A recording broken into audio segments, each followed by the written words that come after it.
Yeah, we're doing, it's sort of a strange order here, but our speaker has been a valued member of our church for many years and is presently serving as facilitator for our spiritual studies class.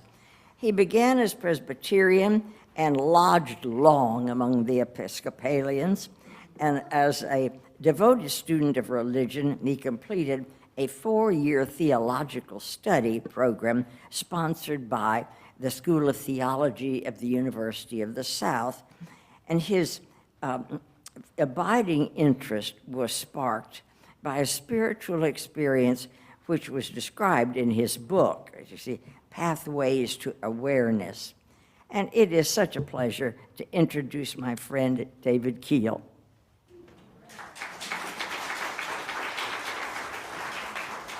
Thank you. I got through that reading because I am a little bit dyslexic.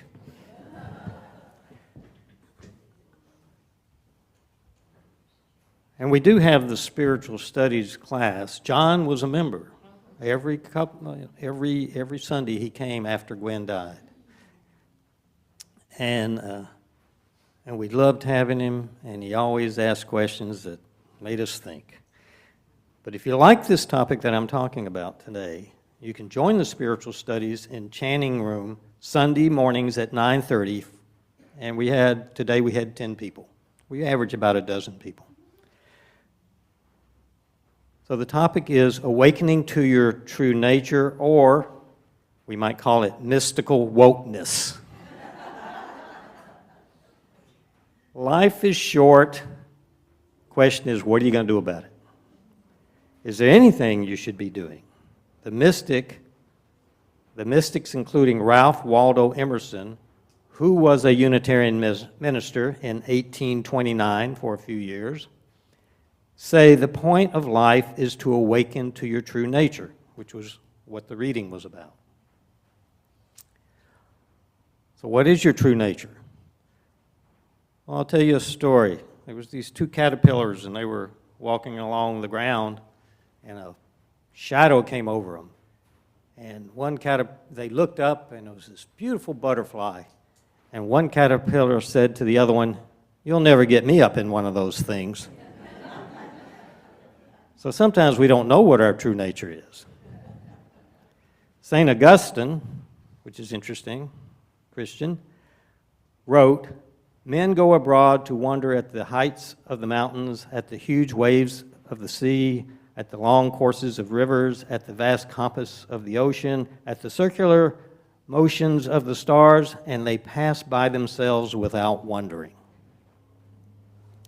The questions I'm going to address today are, what does a spiritual awakening mean? How do you awaken? And what is the awakening process? What does it mean to awaken? Emerson regarded the true self innately capable of a natural experience of and knowledge of the divine that is present in all creation. This is what connects us. If we look within and find only ourselves, he said, that is pride. To awaken means to appreciate the miracle of life, and it means to be open to the transcendent. What is the transcendent? Remember, Emerson came from the transcendentalist, so transcendence meant a lot to them. Transcendence is beyond our rational understanding. So my task today is to talk to you about that which cannot be talked about. There is a Taoist saying, the Tao that can be explained is not the Tao. Many people instinctively know that there is more to life than just what they observe with their five senses. Awakening often starts as a feeling or amorphous knowingness in our gut or our heart. My objective is to help you become aware of the transcendent or higher self. Mystics find it is important to identify with this higher self and the miracle called life than it is to identify with your personal drama. It's just a matter of perspective. How do you awaken to the transcendent? Emerson offered a new concept of God as identifying divinity with the essential but mysterious energy of continuing creation. Assessing and cultivating this energy is the discipline of the spiritual life.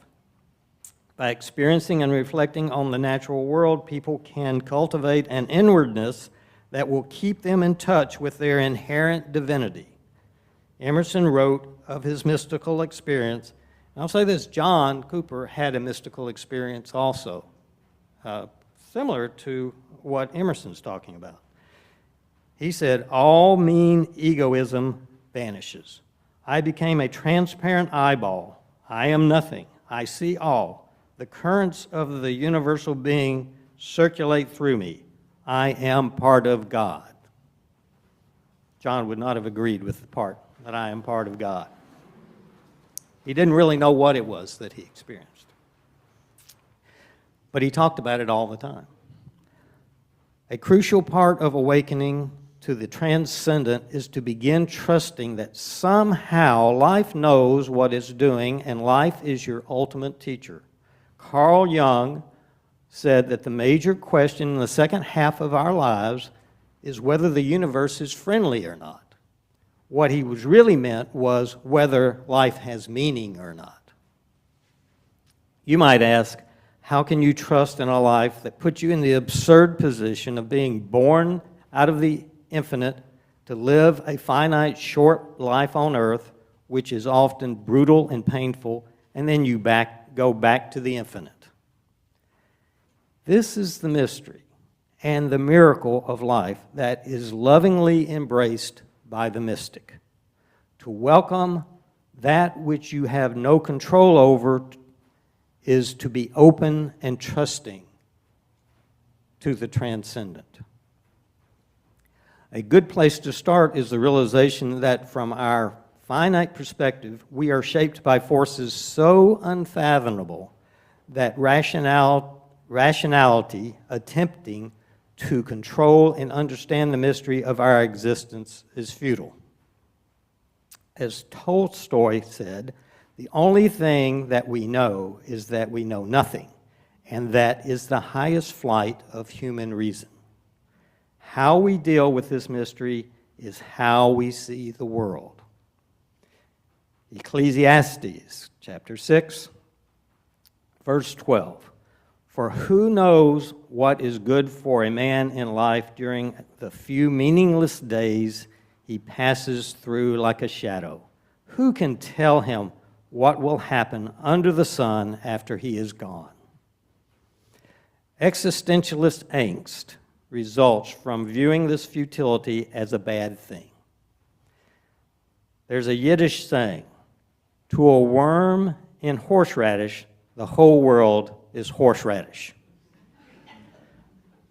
Today we might call it horse something else, but that's what they called it. Sometimes it seems like we are living in a world of horseradish. To awaken is to embrace the futility as part of the miracle of life and to accept life is exactly as it is. Admittedly, this is not a logical or rational, as in a lot of spiritual quotes relate this paradox. Spirituality is always paradoxical because you're talking about something that has no time and space with something that has time and space. Suzuki Roshi wrote, everything is perfect, but there's always room for improvement. Accepting things as they are is not the same as indifference. The acceptance actually can infuse a sense of awe and sometimes euphoria. The mystic drops attachment to controlling destiny and the ego. The mystic radically trusts in the transcendent. Viktor Frankl and other survivors even found an appreciation of the miracle of life in the concentration camps. If people have been able to find love and inspiration during the most difficult circumstances, surely we can celebrate life now in this moment, even though things are not exactly the way we want them to be. Awakening the ego. Emerson advocated identifying with our spiritual nature. According to him, this is an extremely difficult undertaking which requires surrender of the desires and ambitions of ego. For Emerson, the soul is that which makes us one with all others. He said, we see the world piece by piece, as the sun, the moon, the animal, the tree, but the whole of which these are spinning parts is the soul.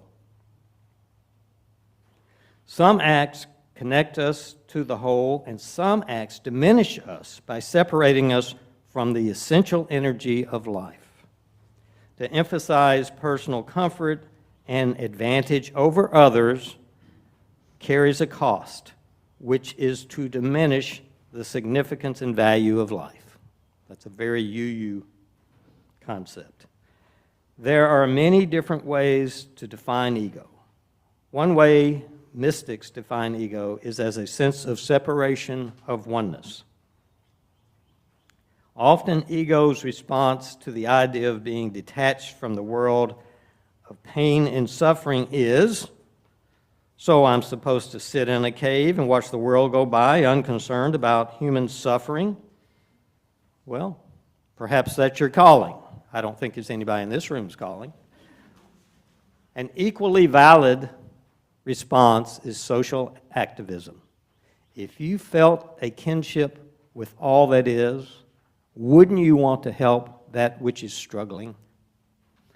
After all, a sane person would do everything possible to find a cure for a sickness in their body. Society and individuals routinely act insanely. Just look at war, murder, drug addiction, discrimination, global warming, etc. To say humanity lives by logic is not logical. Awakening has to do with being in harmony with what is. Awakening occurs not as a result of doing, but as a result of being. Awakening is not an accomplishment that can be earned, but a letting go of everything, including what we think awakening is. To awaken will not cost you much, only everything. It costs you all your hopes and all your fears. Okay, so how do we awaken? Awakening can occur gradually over time or be triggered by a trauma, by a near-death experience, by spiritual exercises. It may be drug-induced. It may result from intellectual overload. It may come to you out of the blue for no apparent reason. Sometimes, after a lot of seeking and for meaningful answers to make sense of life, from sheer frustration and desperation, we surrender our control to something larger than ourselves. This is called a leap of faith. But for those who have had the experience, it's an experiential knowingness that is beyond blind faith. Instead of attempting to understand life, our task is to completely embrace and trust the mystery. Actually, we are the mystery of life, and the mystery is us. There is no separation from us where the mystery starts and stops. As the initial awakening matures, we are more and more able to accept the mystery. As Socrates said, I am the wisest man in Athens because I'm the only one who knows he does not know. The point is, we were born in mystery, we live in mystery, we die in mystery. The cynic might say, we are born into horseradish, we live in horseradish, and we die in horseradish. Emerson writes, dream delivers us to dream, and there is no end to illusion. Each solution to each successive spiritual or ethical dilemma becomes a new problem. He concludes that knowing is not possible, but not knowing does not mean not to do. We must act with incomplete knowledge. We must turn our commitment into action, into a new and ever-evolving way of intuitively knowing that goes beyond rationality alone. Emerson if you know anything about his history, was one of the most influential activists in America during his lifetime, as were the other transcendentalists. The waking process, this next part is the waking process. Thich Nhat Hanh, a famous Vietnamese Buddhist, wrote, "To live in the present moment is the miracle. The miracle is not to walk on water. The miracle is to walk on the green earth in the present moment, to appreciate the peace and beauty that are available now." Emerson stressed being open to new thought by constant process of beginning anew. Buddhists call this beginner's mind. Emerson and the German idealists, Fichte, Kant, Hegel, and the others, were the first influential Western philosophers to incorporate the earliest known religious Hindu Vedic text in their writings. Philip Goldberg, in the American Veda, listed the 7 basic Vedic core principles we adopt in the West and were consistent with Emerson's transcendentalism. This is where they got a lot of their transcendentalism philosophy. 1, ultimate reality is both transcendent and immanent, both one and the many. 2, divine or transcendent is ineffable, beyond words. 3, the ground of being is essential to the self. Thou art that. 4, our innate unity with divinity is obscured by ignorance. The Buddhists talk about this too. The basic difference between Hitler and Buddha was that Buddha knew his spiritual nature. As far as both philosophies are, Hitler's just as spiritual as anybody else, but because he didn't understand his connection, his ignorance caused him to be able to do the things that he does or did. 5, no one path is right for everyone. One truth, many paths. 6, spirituality is a developmental process through stages that eventually accrue joy, compassion, wisdom, and peace. 7, finally, 7, fully recognizing one's true nature begins an end to suffering, which is called awakening.